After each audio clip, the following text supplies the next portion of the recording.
रामायण में लंका दहन की कथा बहुत प्रसिद्ध है, जिसमें हनुमान जी रावण की सोने की लंका जला देते हैं। परंतु क्या आप जानते हैं कि इस घटना के पीछे माता पार्वती के श्राप से जुड़ी एक रोचक कथा भी है। एक बार एक कड़ाकेदार सर्द मौसम में माता लक्ष्मी भगवान विष्णु के साथ कैलाश पर्वत पहुंची। बर्फीली हवाओं के थपेड़ों ने लक्ष्मी जी को कपा दिया। वहां की कड़क ठंड देवी लक्ष्मी को असहनीय लग रही थी। जब उनसे ठंड सहन नहीं हुआ तो उन्होंने माता पार्वती से, जो आराम से बैठी हुई थी, पूछा, हे सखी, तुम इस कठोर ठंड में कैसे रह पाती हो? माता पार्वती मुस्कुराई, लेकिन उनकी मुस्कान में एक चुभन थी। उन्होंने कहा, आदत सी पड़ गई है लक्ष्मी जी। वैकुंठ के सुख सुविधाओं के बाद यह वातावरण कठिन जरूर लगता है। उसके बाद लक्ष्मी जी ने शरारत भरी शब्दों में कहा, तो चलो, हमारे वैकुंठ चलना कैसा रहेगा? वहाँ का मौसम हमेशा सुहाना रहता है। पार्वती जी ने नाक सिकोड़ी और कहा, नहीं नहीं, कैलाश ही अच्छा है, सादगी में ही सुख है। लेकिन उनके मन में ईर्ष्या का जहर घुल चुका था। वैकुंठ का वैभव उनकी आंखों के सामने नाचने लगा। वैकुंठ से लौटकर पार्वती जी भगवान शिव के पास पहुंची। शिव जी ध्यान मग्न थे, लेकिन पार्वती जी की बेचैनी को भांप गए। आंखें खोलकर पूछा, हे पार्वती, क्या बात है? पार्वती जी ने कहा, हे स्वामी, वैकुंठ का वैभव अद्भुत है। वहाँ के महल सोने से जड़े हुए हैं। हमें भी ऐसा ही महल चाहिए। शिव जी समझ गए थे। उन्होंने मृदु स्वर में कहा, हे पार्वती, ईर्ष्या से सुख नहीं मिलता, यह वैभव क्षणिक है। लेकिन पार्वती जी नहीं मानी। उसके बाद महादेव जी ने विश्वकर्मा जी को बुलाया और पार्वती ने कहा, हे विश्वकर्मा, मुझे वैकुंठ से भी अधिक सुंदर और सोने का महल बना कर दो। उसके बाद विश्वकर्मा जी ने अपनी कला का कमाल दिखाया और कुछ ही दिनों में कैलाश पर सोने का एक आलीशान महल खड़ा कर दिया। सूरज की किरणें इस महल से टकराकर पूरे ब्रह्मांड को चकाचौंध कर देती थी। उसके बाद सभी देवी देवताओं और ऋषिगणों को बुलाया गया। सभी देवी देवता इस महल के वैभव को देखकर दंग रह गए। ऐसा महल अभी तक किसी देवी देवताओं के पास नहीं था। महल की वस्तु प्रतिष्ठा के लिए रावण के पिता ऋषि विसर्वा को बुलाया गया। महल की चमक धमक देखकर उनके मन में लालच जाग उठा। उन्होंने शिव जी से कहा, हे प्रभु, महल तो बहुत ही अद्भुत और अद्वितीय है। ऐसा महल तो अभी तक किसी के पास नहीं है। क्या आप मुझे इसे दान में दे सकते हैं?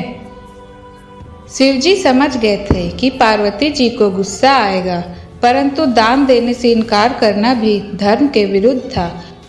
उन्होंने कहा, हे ऋषिवर, दक्षिणा स्वरूप यह महल अब आपका हुआ। इसके बाद माता पार्वती जी गुस्से से तमतमा गई। उन्होंने ऋषि से कहा, हे ऋषि, आपने यह महल छल से प्राप्त किया है। एक दिन यह महल जलकर राख हो जाएगा। कुछ समय बाद ऋषि विसर्वा ने यह महल रावण को दे दिया। रावण ने इसे लंका में ले जाकर महल के रूप में स्थापित किया। उसके बाद जब हनुमान जी सीता माता की खोज में लंका पहुंचे तो यही सोने का महल उनकी नजरों में आया। पार्वती जी के श्राप का साया अब भी बना हुआ था। हनुमान जी ने अपने पूंछ में आग लगाई और पूरे लंका को जला डाला। इस तरह लंका दहन के पीछे माता पार्वती के श्राप का रहस्य छिपा हुआ था। लंका जलने के बाद हनुमान जी को थोड़ा पछतावा हुआ। उन्हें लगा कि शायद उन्होंने जल्दबाजी में फैसला कर लिया। वापस लौटते समय उन्होंने सीता माता से पूछा, हे माता, क्या मैंने यह ठीक किया? सीता माता ने मुस्कुराते हुए कहा, हे हनुमान, तुमने जो किया वह राम जी के आगे की यात्रा के लिए जरूरी था और माता पार्वती के श्राप का तो पूरा हो नहीं था। इसी बीच कैलाश पर्वत पर भगवान शिव ध्यानमग्न थे। उन्हें लंका दहन का पूरा दृश्य दिख रहा था। ध्यान खोलते ही उन्होंने माता पार्वती से पूछा, हे पार्वती, क्या तुमने देखा लंका जल गई? माता पार्वती का चेहरा उतरा हुआ था। उन्हें एहसास हुआ कि उनके श्राप के कारण इतना बड़ा विनाश हुआ है। उन्होंने शिव जी से कहा, हे स्वामी, मैंने ईर्ष्यावश ऋषि विसर्वा को श्राप दे दिया था। मुझे नहीं पता था कि इसका ऐसा परिणाम होगा। शिवजी ने पार्वती को समझाया, हे पार्वती, ईश्वर के मार्ग में कभी भी कोई चीज व्यर्थ नहीं जाती। रावण के अधर्म का अंत तो होना ही था। तुम्हारा दिया हुआ श्राप तो मात्र एक माध्यम बना। पार्वती जी ने सिर झुका लिया। उन्होंने शिवजी से माफी मांगी और कहा, मैं अपनी गलती से सीख लूंगी।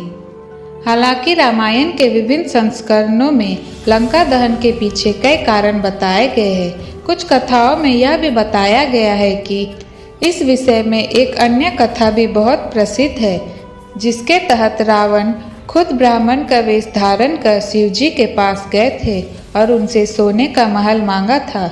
शिवजी ने तो रावण को पहचान लिया था, लेकिन उन्होंने अपने भक्त को निराश न करते हुए वह महल रावण को दे दिया था।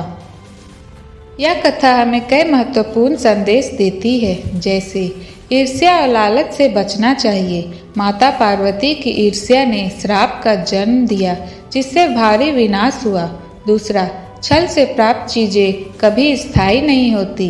ऋषि विसर्वा ने छल से सोने का महल प्राप्त किया, लेकिन अंततः वह जलकर राख हो गया।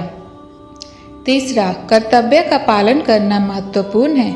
हनुमान जी ने अपने कर्तव्य को पूरा करने के लिए लंका दहन किया, भले ही इसका मतलब भारी विनाश करना था। चौथा, परमात्मा के मार्ग में सब कुछ सार्थक होता है। भगवान शिव ने बताया कि पार्वती जी का श्राप भी राम जी के मिशन के लिए एक हिस्सा था। इस कहानी का महत्व और अधिक बढ़ जाता है। चाहे जो भी कारण हो, लंका दहन की यह कथा हमें यह सीख देती है कि सदैव अच्छे कर्म करना चाहिए और ईर्ष्या जैसी नकारात्मक भावनाओं से दूर रहना चाहिए। दोस्तों, आशा करते हैं कि आपको यह कहानी अच्छी लगी होगी। पसंद आए तो वीडियो को लाइक और चैनल को सब्सक्राइब जरूर करें, ताकि आगे भी आपको ऐसी वीडियो आसानी से मिल सके। तो मिलते हैं अगले वीडियो में, तब तक के लिए धन्यवाद।